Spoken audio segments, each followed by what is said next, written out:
Okay, hai, Assalamualaikum guys. Welcome back to your produksi. Okay, terima kasih kepada korang yang masih setia dan masih lagi mahu menonton channel aku. Okay, hari ni kita tak akan buat macam challenge or makan apa-apa. So hari ni aku lebih kepada sharing session sebab semenjak 2 menjak ni aku ada dapat beberapa DM ataupun kiriman daripada followers ataupun rakan-rakan aku sendiri. Yang mana dia tanya, "Yoi, macam mana nak jadi content creator?" Sebenarnya benda ni bermula daripada diri kita sendiri. Yang mana kita rasa kita nak buat tu, kita just start. And hari ni aku nak sharing walaupun dah banyak dah YouTuber lain dah buat kan untuk sharing session ni. Tapi orang cakap disebabkan permintaan untuk aku buatlah juga untuk diorang. So tak ada aku nak pergi explain seorang-seorang kan. So kat sini aku post nanti, semua akan dapat manfaat. So let's go. Okay, yang pertama, untuk jadi content creator ni, korang perlu tetapkan konten apa yang korang nak buat. Macam aku sendiri, aku tetapkan konten untuk aku buat adalah konten untuk challenge ataupun makanan yang benda aku rasa dekat dengan diri aku. Kalau korang boleh explore kan, benda apa yang korang rasa dekat dengan diri korang, yang korang ataupun korang suka tengok YouTubers tu buat konten apa.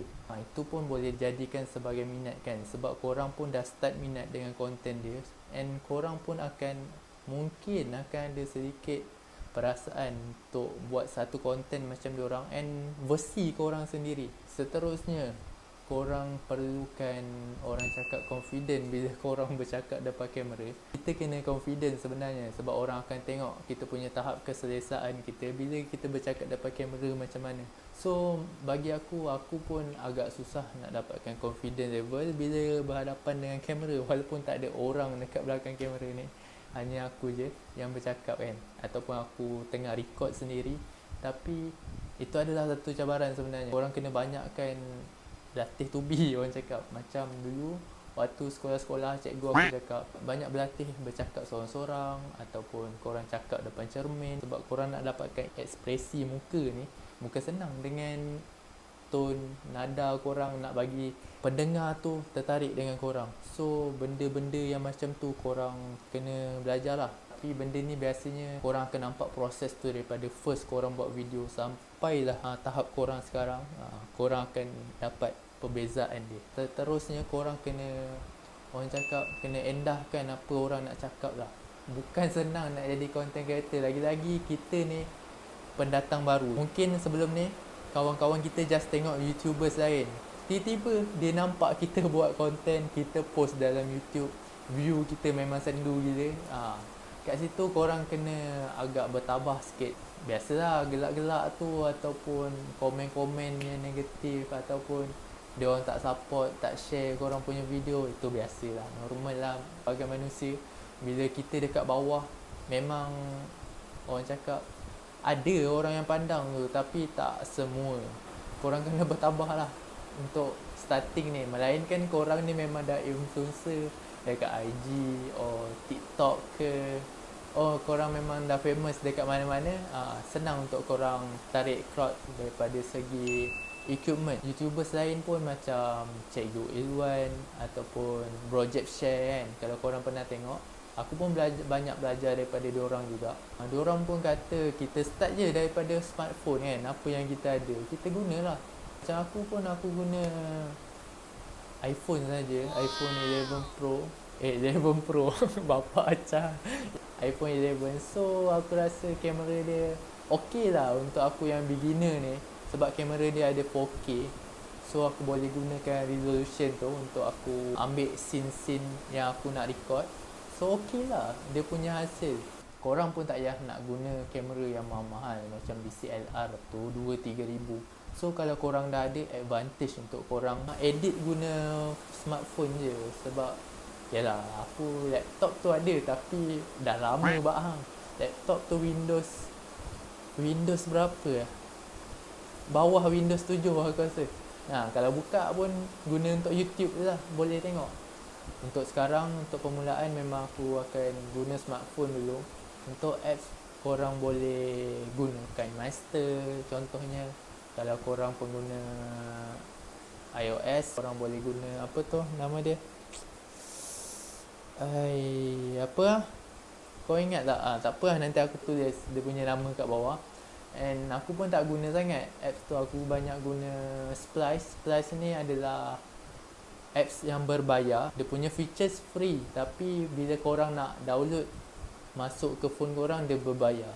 And aku gunakan Videolip, yang di mana ramai juga content creator gunakan apps tu untuk permulaan. Bagus lah, banyak features yang korang boleh guna. Daripada segi pencahayaan, korang boleh gunakan untuk lampu, tak payah lampu torchlight. Lampu torchlight tu macam korang main masa kecil-kecil buka macam tu, bukan. Aku rasa tak sesuai lampu torchlight. Aku rasa boleh je kot korang guna lampu Kalimantan dekat rumah tu, tapi korang jangan hadap ke arah tu lah. Korang pandai-pandai cari lighting macam korang nak ambil gambar, macam tu je. Macam aku lebih suka guna ring light ni.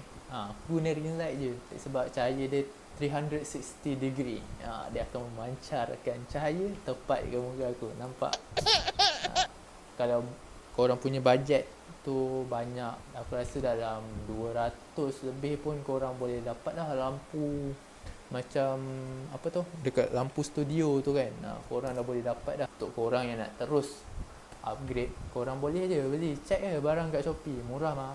Aku pun sebenarnya untuk editing ni aku banyak belajar daripada aku tengok konten-konten orang kan, macam mana dia buat video tu. Aku rasa aku nak buat lah macam tu kan, cantik dia buat. Tapi untuk korang record tu, korang pastikan surrounding korang tak bising. So macam aku ni sekarang tengah hujan, tapi disebabkan aku pakai mic earphone je. Nampak mic earphone je, bunyi hujan tu dia tak dengar sangat lah. Benda yang aku rasa korang patut beli dulu antaranya adalah mic lah. Sebab benda tu agak penting, sebab bila korang nak record sesuatu, orang nak dengar apa yang korang cakap tu memang kena jelas, supaya orang takkan macam dia blur tau, dia blur. Kalau korang perasan dalam video aku sebelum-sebelum ni, kalau aku record dalam group, memang aku akan letak subtitle, yang mana korang, kalau korang tak faham part yang kita orang cakap tu, korang boleh tengok kan apa yang aku type dekat situ. And then satu lagi, korang nak buat channel YouTube, korang kena ada cover page dia, iaitu thumbnail kita panggil. Korang kena buat thumbnail yang menarik dan kena dengan tajuk dia. Standard kalau kita nak baca buku ke apa, korang perasan tak, kita akan tengok cover page dia, and then barulah kita akan klik video tu, ataupun kita akan baca buku tu. Korang jangan luar sembang lain, dalam korang buat lain, nanti orang cakap apa ni. Okay, aku rasa tu je yang setakat ni aku boleh share. Aku yakin korang ni ramai yang lebih pandai, bijak, tapi cuma korang ni susah nak kongsi kan. Korang boleh share dekat ruangan komen dekat bawah, so supaya kita punya subscriber ataupun siapa-siapa je yang tengok video ni, diorang boleh tambah sedikit ilmu pengetahuan tentang content creator. Mungkin aku pun boleh apply dalam video aku lepas ni, apa yang korang suggest, InsyaAllah. Aku rasa tak ada apa lagi yang aku nak cakap. Lupa, pada korang yang baru dekat channel aku, jangan lupa tekan button like, share dan subscribe.